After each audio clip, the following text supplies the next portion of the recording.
હોય। પાણી છે તો કાલ છે, જો પાણી છે તો તમારું ભવિષ્ય સુરક્ષિત છે। જો પાણી હશે તો કાલ થશે, જો પાણી નહીં હોય તો પછી આપણું ભવિષ્ય પણ સુરક્ષિત નથી। તમે કદાચ જાણતા હશો કે 22 માર્ચનો દિવસ વિશ્વ જળ દિવસના સ્વરૂપે ઉજવવામાં આવે છે। 22 માર્ચ એટલે વિશ્વ જળ દિવસ। એક સ્કૂલમાં જળ દિવસ ઉજવવામાં આવ્યો અને તમારી ઉંમરના બાળકો પાસે પોસ્ટર મંગાવવામાં આવ્યા। સ્કૂલની અંદર જે જળ દિવસ ઉજવવામાં આવ્યો અને બાળકો પાસે છે ઈ પોસ્ટર મંગાવવામાં આવે કે જે પાણીને લગતા હોય, જેના નારા કે જળ એ જીવન છે, આ રીતે પાણી છે તો કાલ છે, સેવ એવરી ડ્રોપ ઓફ વોટર, બધા જ વોટર જેટલા પણ વોટર પાણીના જે પણ ટીપા છે એનો હંમેશા બચાવવા જોઈએ। આકૃતિ 16.1 ની અંદર આપણે પોસ્ટર બતાવવામાં આવ્યા છે।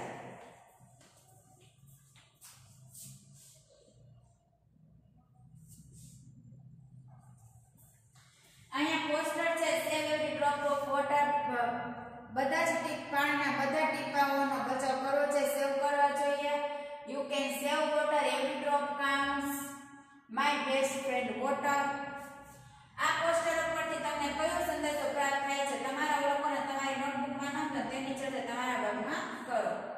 શું તમે ક્યારે ઘર અથવા શાળામાં પાણીની તંગીનો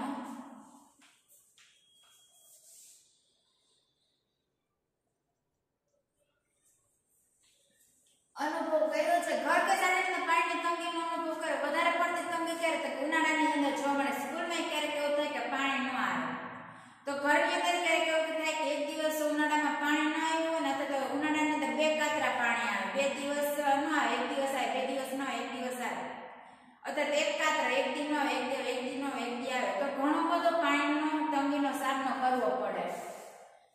તમારા માતા પિતાને શિક્ષકો તમને પાણી ન બગાડ કરવાની સલાહ આપતા હશે। આપણે બધા કહેતા છે કે ઘરે અથવા તો સ્કૂલની અંદર પાણીનો ક્યારેય બગાડ કરવો જોઈએ નહીં। બધા જ વ્યક્તિઓને પાણીના સંરક્ષણ પ્રત્યેના મહત્વની તરફ ધ્યાન કેન્દ્રિત કરવા માટે જ આપણે પ્રત્યેક વર્ષે જળ દિવસની ઉજવણી કરીએ છીએ। પાણીનું સંરક્ષણ કરવું જોઈએ, પાણીનો બચાવ કરવો જોઈએ અને બધા જ વ્યક્તિ પાણી માટે જાગૃત થાય એના માટે દર વર્ષે છે જળ દિવસ ઉજવવામાં આવે છે। પીવા માટે પાણી, ધોવા માટે, રસોઈ બનાવવા માટે અને યોગ્ય સફાઈ જાળવી રાખવા માટે સંયુક્ત રાષ્ટ્ર દ્વારા ભલામણ કરવામાં આવેલ પાણીની ન્યૂનતમ માત્રા પ્રતિદિન 50 લીટર પ્રતિ વ્યક્તિ છે।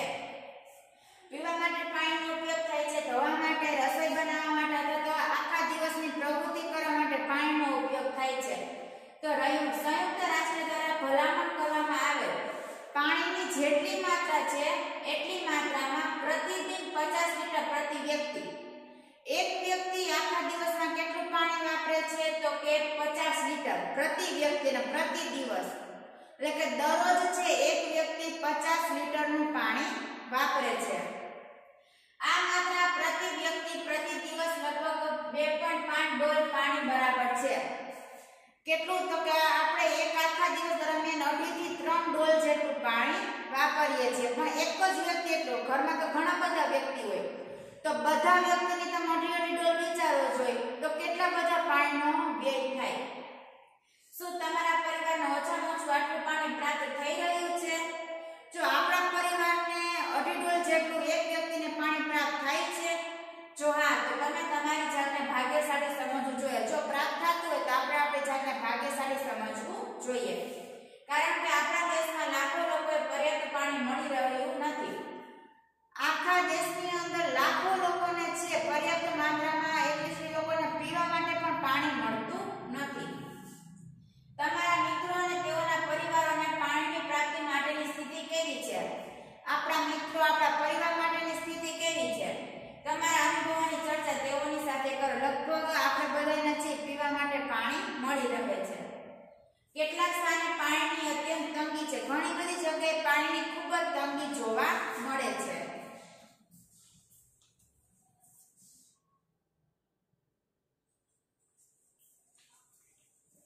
નળમાં પીવાનું પાણી ન હોય, પાણી ભરવા માટે લાંબી લાઈનો, લડાઈ ઝઘડા, પાણીની માંગ માટે ધરણા અને પ્રદર્શન વગેરે જેવા દ્રશ્યો વિશેષ રૂપે ઉનાળામાં જોવા મળે છે।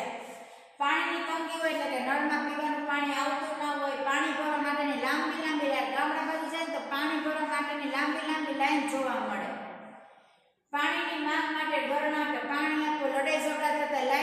પાણી એટલે લડાઈ ઝઘડા તો થવાના જ હોય. આ બધું ક્યારે જોવા મળે કે ઉનાળામાં વધારે પડતો જો આ જે જગ્યાએ જે પણ નળ નથી આવતા એ જગ્યાએ પર પાણી ભરવા માટે લાંબી લાંબી લાઈનો હોય છે.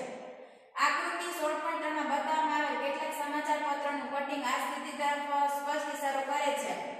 શું એ સાચું નથી કે આપણે પાણીની વધારે પડતી તંગીનો સામનો કરી રહ્યા છીએ?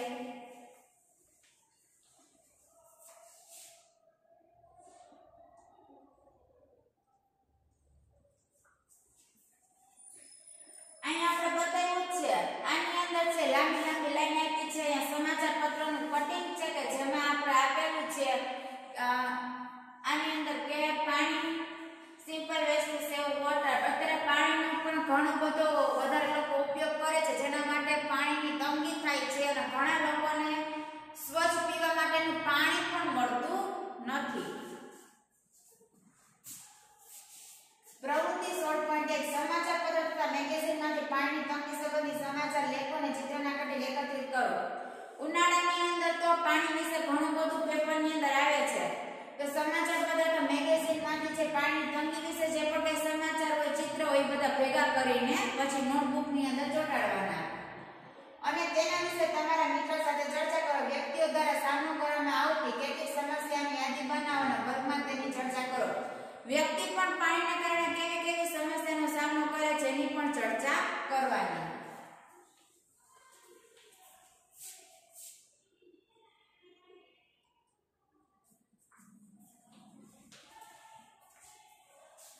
પાણીની તંગી સમગ્ર વિશ્વ માટે એક ચિંતાનો વિષય છે. પાણીની તંગી છે સમગ્ર વિશ્વ માટે એક ચિંતાનો વિષય છે. તો જો પાણી નહીં મળે તો એવું અનુમાન છે કે હવેથી કેટલાક વર્ષોમાં વિશ્વમાં 1/3થી વધારે માણસોને પાણીની તંગીનો સામનો કરવો પડશે. કેટલાક વર્ષની અંદર વિશ્વના 1/3થી પણ વધારે એટલે કે 1/3 ભાગ 1/3થી પણ વધારે લોકોને પાણીની તંગીનો સામનો કરવો પડશે.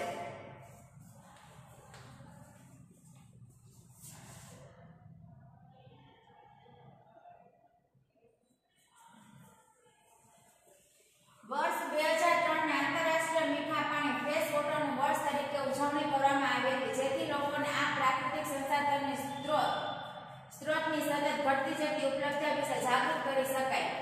વર્ષ 2003 ને શું જાહેર કરવામાં આવ્યું તો કે આંતરરાષ્ટ્રીય મીઠું પાણીનું વર્ષ એટલે ફ્રેશ વોટર યર. કયા વર્ષને તો કે 2003 ને. શા માટે 2003 ને આંતરરાષ્ટ્રીય ફ્રેશ વોટર યર તરીકે જાહેર કરવામાં આવ્યું? તો કે લોકો છે એ પ્રાકૃતિક સંસાધનની સતત ઘટતી એટલે કે જે પીવાના પાણીની સતત ઘટતી જતી ઉપલબ્ધતા છે એ સતત ઘટતી જતી ઉપલબ્ધતાને લોકો જાગૃત થઈ શકે. લોકો છે વ્યવસ્થિત સમજી શકે, જાગૃત થઈ શકે કે પાણી ધીમે ધીમે ઘટતું જાય છે. પીવાનું પાણી સ્વચ્છ પાણી ધીમે ધીમે ઘટતું જાય છે. જો એનો ઓછો ઉપયોગ કરીશું તો ભવિષ્યની અંદર છે બીજા લોકોને પણ પાણી મળી રહેશે. પાણીની તંગીના વિષયમાં ચર્ચા કરતા પહેલા આપણે એ જાણવું આવશ્યક છે કે આપણી પૃથ્વી પર જરૂરિયાત માટે કેટલું પાણી ઉપલબ્ધ છે. પાણીની તંગી છે તો બરોબર છે પણ આપણી પૃથ્વી ઉપર કેટલું પાણી છે અત્યારે પીવાનું તો એ જાણવું આવશ્યક છે. કેટલું પાણી ઉપલબ્ધ છે એ જોઈએ.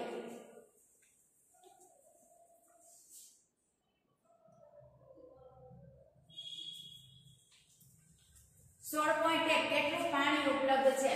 અંતરિક્ષ પરથી લેવામાં આવેલ પૃથ્વીના ચિત્રને જુઓ. તે ભૂરી કેમ દેખાય છે? ચોક્કસ તમે અનુમાન લગાવી શકો છો. એક ચિત્ર છે. હવે એમાં ભૂરી કેમ દેખાય છે? તો જેટલો ભૂરો ભાગ છે શું છે તો કે પાણીનો. તમે જાણો છો કે પૃથ્વી સપાટી પર લગભગ 71% ભાગ પાણીથી ઢંકાયેલો છે. પૃથ્વી ઉપર 71% ભાગ પાણીથી ઢંકાયેલો છે. પૃથ્વી પર ઉપસ્થિત લગભગ બધું પાણી સમુદ્ર, મહાસાગરો, નદીઓ, સરોવર, ધ્રુવીય બરફ, ભૂમિ જળ વાતાવરણ માં જોવા મળે છે. પૃથ્વી ઉપર જે પણ 71% જ ભાગ છે પાણી છે. ક્યાંનું પાણી છે તો કે સમુદ્રમાં, મહાસાગરની અંદર, નદીની અંદર, સરોવરની અંદર, ધ્રુવીય બરફની અંદર, ભૂમિય જળના વાતાવરણમાં આ બધું પાણી છે. કેટલું પાણી છે તો કે 71% જેટલું પાણી.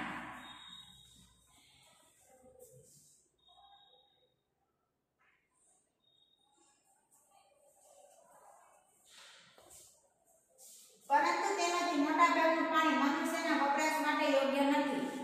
પરંતુ એમાંથી મોટાભાગનું પાણી છે એ મનુષ્યના કોઈના વપરાશ માટે યોગ્ય નથી, કારણ કે 71% કે સરોવરનું મહાસાગરનું પાણી છે બધા જ પાણીનો ઉપયોગ મનુષ્ય પોતે કરી શકતા નથી. વપરાશ માટે ઉપલબ્ધ પાણી મીઠું પાણી છે. ઉપર દર્શાવવામાં આવે કેટલાક સ્ત્રોતોમાંથી ઉપલબ્ધ મીઠા પાણીની સાપેક્ષ માત્રાનું અનુમાન કરવા માટે પ્રવૃત્તિ આપેલી છે. હવે 71% જેટલું પાણી છે પણ એમાંથી મીઠું પાણી કેટલું છે તેના માટે પ્રવૃત્તિ આપેલી છે એ જોઈએ.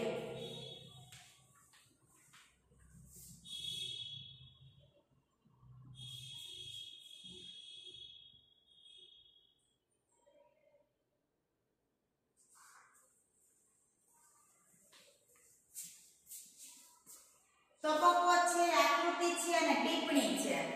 તો મધ્યમ કદની ડોલ લઈને તેને પાણીથી ભરો, તેમાં લગભગ 20 લીટર પાણીનો સમાવેશ થશે. મધ્યમ કદની ડોલ લેવાની અને આખીને પાણીથી ભરી લેવાની, એમાં કેટલું પાણી થશે તો કે 20 લીટર પાણી. હવે મધ્યમ કદની ડોલને આપણે શું ગણવાનું છે તો કે માની લો કે બકેટમાં ભરેલ પાણી પૃથ્વી પર રહેલ કુલ પાણી છે.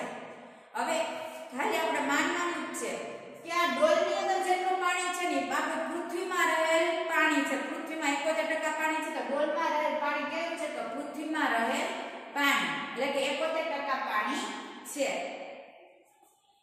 એક 5 ml ક્ષમતાવાળી ચમચી લો અને બકેટમાંથી 100 ચમચી પાણી ટમ્બલરમાં ભરો. 5 ml ક્ષમતાવાળી ચમચી લેવાની, એની 100 ચમચી છે આપણે ટમ્બલર છે કે જેને આપણે ડબલું કહેતા હોય એની અંદર નાખવાની. હવે જે ટમ્બલરની અંદર પાણી છે અથવા આપણે જે 100 ચમચી પાણી ટમ્બલરની અંદર નાખ્યું ઈ પાણી શું દર્શાવે છે તો આ પૃથ્વી પર રહેલ મીઠા જળને પ્રદર્શિત કરે છે. તો પૃથ્વીમાં રહેલ મીઠા જળને કે જેટલું ટમ્બલરમાં પાણી છે એટલું મીઠું જળ છે. ટમ્બલરમાંથી 30 ચમચી પાણી કાચના પ્યાલામાં ભરો. હવે ટમ્બલરમાંથી પાણી 30 ચમચી પાણી શેમાં નાખવાનું તો કાચના પ્યાલાની અંદર. આ ભૂમ્ય જળ સ્વરૂપે પ્રાપ્ત થતું વપરાશ માટેનું પાણી છે. આ પાણી કયું તો કે ભૂમ્ય જળ, જે ભૂમિની અંદર જોવા મળે છે ઈ પાણી છે. અંતમાં પ્યાલામાંથી 1/4 ચમચી પાણી લો. 1 ચમચીનો ચોથો ભાગ પાણી પ્યાલામાંથી લેવાનું. ઈ પાણી કયું છે તો વિશ્વના બધા સરોવર અને નદીઓની ઉપસ્થિત કુલ મીઠા પાણીની માત્રાને પ્રદર્શિત કરે છે. જેટલા સરોવર છે જેટલી નદી છે ઈ પાણી કયું, ઈ પાણી તો સૌ થોડુંક છે કે જેનો આપણે વપરાશ કરવાનો છે. તો 1/4 ચમચી જેટલું પાણી ખાલી આપણે જોવાનું છે. ઈ પાણી કેવું છે તો કે આ બધા પાણી કરતા કેવું તો કે સૌ થોડુંક છે કે જે પાણીનો આપણે વપરાશ કરીએ છીએ. તો પૃથ્વીમાં જેટલું પાણી છે 71% પાણી છે, બધા 71% પાણીનો આપણે ઉપયોગ કરી શકતા નથી.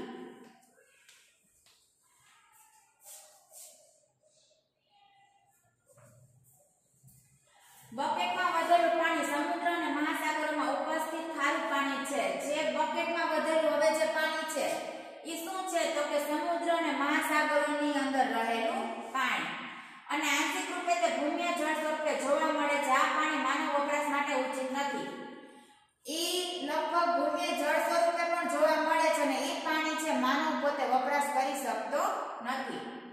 સ્નાન કરવાના ટમ્બલરમાં વધેલ પાણી હિમકૃત સ્વરૂપ બરફ, ધ્રુવીય બરફ અને પર્વતોની સ્થાયી બરફ સ્વરૂપે જોવા મળે છે. સ્નાન કરવા માટેનું પાણી કયું તો કે જે ટમ્બલરમાં છે ઈ પાણી હિમકૃત સ્વરૂપ, એટલે કે જે ધ્રુવીય હિમકૃત એટલે કે જે બરફ રૂપે ઢંકાયેલું છે ઈ પાણી, પર્વતોની સ્થાયી બરફ સ્વરૂપે જોવા મળે છે ઈ. આ પાણી પણ આપણને સરળતાથી ઉપલબ્ધ નથી. ઈ પાણી પણ આપણને સરળતાથી મળતું નથી, કારણ કે જે ટમ્બલરની અંદર પાણી છે ઈ ટમ્બલની અંદર પાણી તો આપણે ધ્રુવીય બરફ ને પર્વતોમાં સ્થાયી બરફ સ્વરૂપે કીધું છે. તે પર્વતોમાં સ્થાયી બરફ સ્વરૂપે કહેતા આપણે ડાયરેક્ટ બરફનો ઉપયોગ સ્નાન કરવા માટે કરી શકતા નથી. બુસો એ જણાવીને ચક્રે કહ્યું કે આપણા માટે ઉપયોગમાં લેવાયેલ પાણીની માત્રા ખૂબ જ ઓછી છે. પહેલીએ ગણતરી કરીને જણાવ્યું કે મીઠા જળની માત્રા પૃથ્વી પર પ્રાપ્ય પાણીની કુલ માત્રાના 0.006% છે. પૃથ્વી પર કુલ પાણી 71% છે અને મીઠું પાણી જે વપરાશ માટેનું પાણી છે એની માત્રા કેટલી છે તો કે 0.006%. યાદ રાખવાનું છે કે પૃથ્વી પર પ્રાપ્ય પાણીની કુલ માત્રા કેટલી તો 0.006%.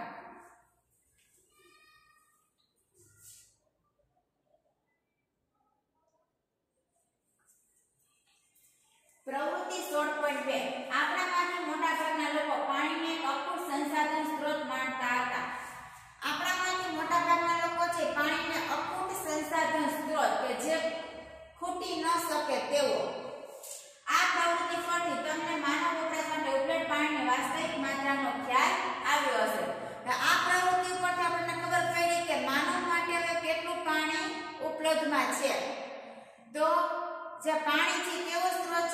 તૂટી જાય તેવો.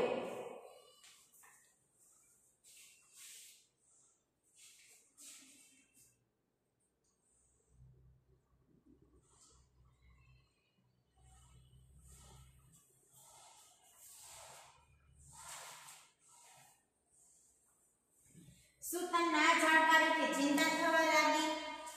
આ વિષયમાં તમારા વર્ગમાં ચર્ચા કરો. ત્યારબાદ છે 16.2 પાણીના સ્વરૂપો. શું તમને ભય છે કે કોઈક સમય ઉપયોગમાં લેવાતું બધું પાણી સમાપ્ત થઈ જશે? એવો આપણે ભય છે કે કોઈ સમય જેટલું આપણે પાણી ઉપયોગમાં લે છે કોઈ સમય હાવ પૂરું થઈ જશે પછી આપણને મળશે જ નહીં.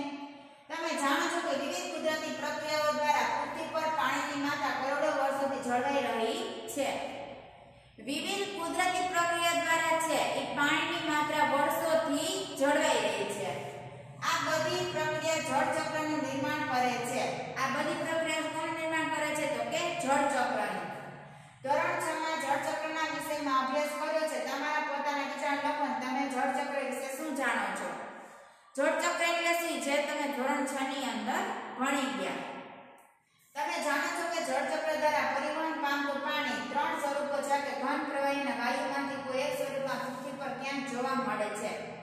જળચક્ર દ્વારા જે પણ કઈ પાણીનું પરિવહન થાય છે એ પૃથ્વી પર કાં તો ઘન સ્વરૂપે, કાં તો પ્રવાહી સ્વરૂપે, કાં તો વાયુ સ્વરૂપે જોવા મળે છે. ઘન સ્વરૂપમાં પાણી બરફ સ્વરૂપે ધ્રુવો પર, બરફથી ઢંકાયેલા પર્વતો અને હિમ નદીઓમાં જોવા મળે છે. ઘન સ્વરૂપમાં પાણી ક્યાં જોવા મળશે તો કે બરફ એટલે બરફ સ્વરૂપે ધ્રુવ પ્રદેશ પર, બરફથી ઢંકાયેલા પર્વત ઉપર અને હિમ નદીઓની અંદર.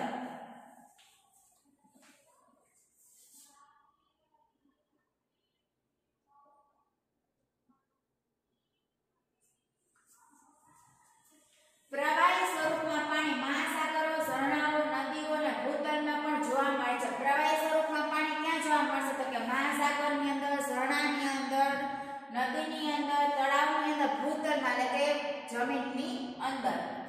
વાયુ સ્વરૂપમાં પાણી આપણી આસપાસ વાતાવરણમાં પાણીની વરાળ સ્વરૂપે હોય છે. વાયુ સ્વરૂપમાં પાણી કેવી રીતે હોય તો કે આપણી આસપાસ ભેજ સ્વરૂપે રહેલું હોય છે. પાણી તેના ત્રણ સ્વરૂપમાં સતત ચક્રીય પરિવર્તન પામતું રહે છે. પાણી છે અને ત્રણ સ્વરૂપમાં સતત ચક્રીય પરિવર્તન પામે. ઘનમાંથી પ્રવાહી બને, પ્રવાહીમાંથી વાયુ બને, વાયુમાંથી વળી પાછું પ્રવાહી ઘન બને, ઘનમાંથી વળી પાછું પ્રવાહી બને. તો સતત તેનું પરિવર્તન થાય છે. જેના દ્વારા પૃથ્વી પરના પાણીનો કુલ જથ્થો અચળ રહે છે. ઘનમાંથી પ્રવાહી, પ્રવાહીમાંથી વાયુ, વાયુમાંથી વળી પાછું સતત આમ ચક્ર પરિવર્તન થાય છે. એના જ કારણે પૃથ્વી ઉપર પાણીની માત્રા જળવાઈ રહે છે. સમસ્ત વિશ્વ પાણીનો ઉપયોગ કરે છે છતાં પણ પાણી અચળ રહે છે. શું આ જાણકારી તમે કોઈ રાહત અનુભવે? સમસ્ત વિશ્વ પાણીનો ઉપયોગ કરે છે છતાં પણ પાણીની માત્રા 71% છે તો 71% જ રહે છે. 71 માંથી 72% પણ ન થતી ને 71 માંથી પછી 79 કે 70% પણ થતી નથી. શું તમે જળચક્રમાં સમાયેલ પ્રક્રિયા યાદ છે? એક જળચક્રની પ્રક્રિયા આપી છે એ જોઈ લે. પ્રવૃત્તિ 16.3.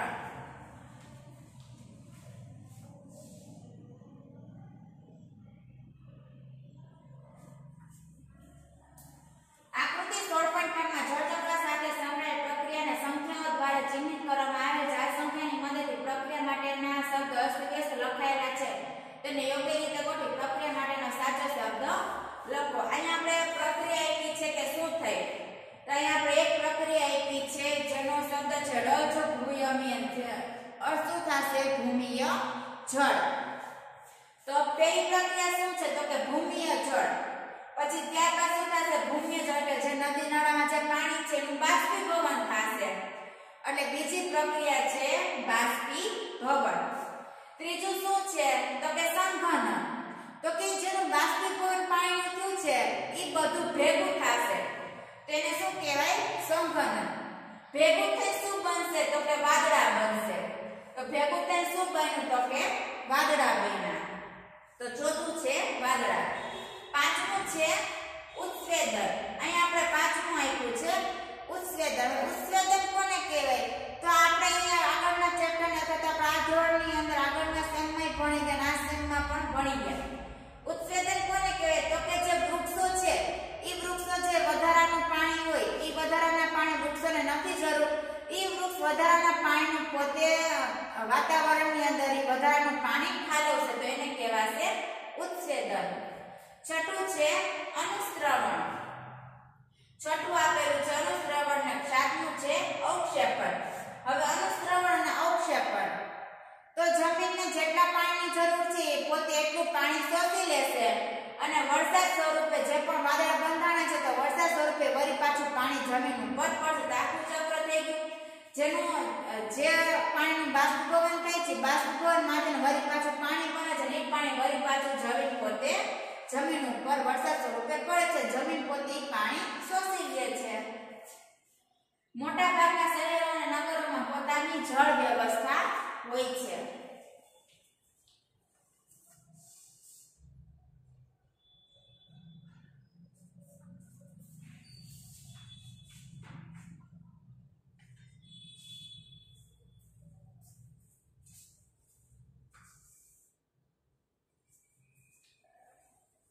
મોટા ભાગના નગરો અને શહેરોની અંદર જળ પ્રાપ્યતાની વ્યવસ્થા હોય છે જે નાગરિક સમૂહ દ્વારા સંચાલિત હોય છે. કોના દ્વારા બનાવવામાં આવેલું હોય છે? તો કે નાગરિકો દ્વારા. પાણીને આજુબાજુના સરોવર, નદીઓ, તળાવ અથવા કુવામાંથી લાવવામાં આવે છે. પાણીને ક્યાંથી લઈ આવવામાં આવે છે? તો કે આજુબાજુના સરોવરમાંથી, નદીમાંથી, તળાવમાંથી, કુવામાંથી. જરૂરી જગ્યાએ પાણીની પૂર્તિ પાઇપ દ્વારા કરવામાં આવે છે. જરૂરી જગ્યાએ પાણી કોના દ્વારા આપવામાં આવે છે? તો કે પાઇપ દ્વારા. સામાન્ય રીતે ગામડામાં પાણીની પૂર્તિ આવી રીતે થતી નથી, પણ ગામડામાં જે પાણીની પૂર્તિ એવી રીતે થતી નથી. ત્યાં લોકો પોતાના ઉપયોગ માટે પાણીને સીધા સ્ત્રોતો પરથી જ પ્રાપ્ત કરે છે. આપણા ઘરે અત્યારે પાણી આવે છે તો ડાયરેક્ટ નળ એટલે કે પાઇપ જોડાયેલો તો પાઇપ દ્વારા ડાયરેક્ટ નળમાં પાણી આવી જાય છે. પણ ગામડાની અંદર ઘરે ઘરે પાણીની પાઇપો નથી, એટલે કે ગામડામાં એવી કઈ વ્યવસ્થા નથી. જ્યારે પણ પાણીની જરૂર પડે તો લોકો છે પાણીનો ઉપયોગ પાણીનો જ્યાં સીધો સ્ત્રોત જેમ કે કૂવો હોય, નદી હોય ત્યાં ભરવા જાય છે. લોકો અને બાળકોને પણ મોટે ભાગે પાણી મેળવવા માટે તેના સ્ત્રોતો સુધી કેટલાક કિલોમીટર દૂર સુધી ચાલીને જવું પડે છે. લોકો અને બાળકોને પાણી મેળવવા માટે ઘણા બધા કિલોમીટર સુધી દૂર સુધી ચાલીને જવું પડે છે. કારણ કે જ્યાં રહેતા હોય એ બાજુમાં નદી હોય એવું જરૂરી નથી.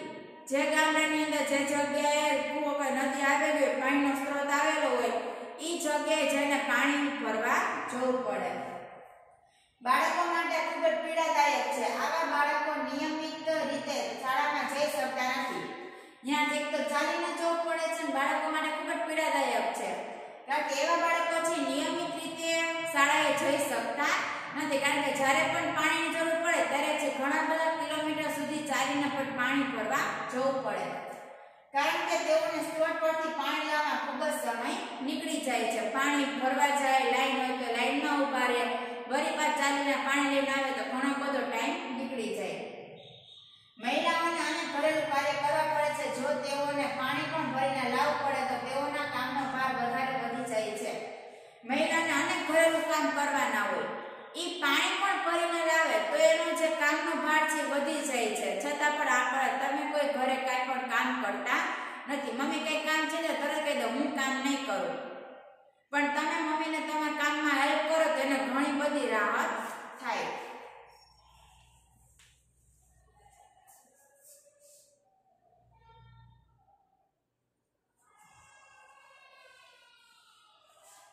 આપણી જનસંખ્યાનો એક મોટો ભાગ પોતાના ઉપયોગ માટે પાણી કુવાઓ, બોર, હેન્ડપંપ વગેરેમાંથી પ્રાપ્ત કરે છે. આપણી જનસંખ્યાનો મોટો ભાગ છે પોતાના ઉપયોગ માટે પાણી ક્યાંથી લાવે? તો કે કુવામાંથી લાવે, બોરમાંથી લાવે, હેન્ડપંપ એટલે કે ડંકી હોય તો ડંકીમાંથી લાવે.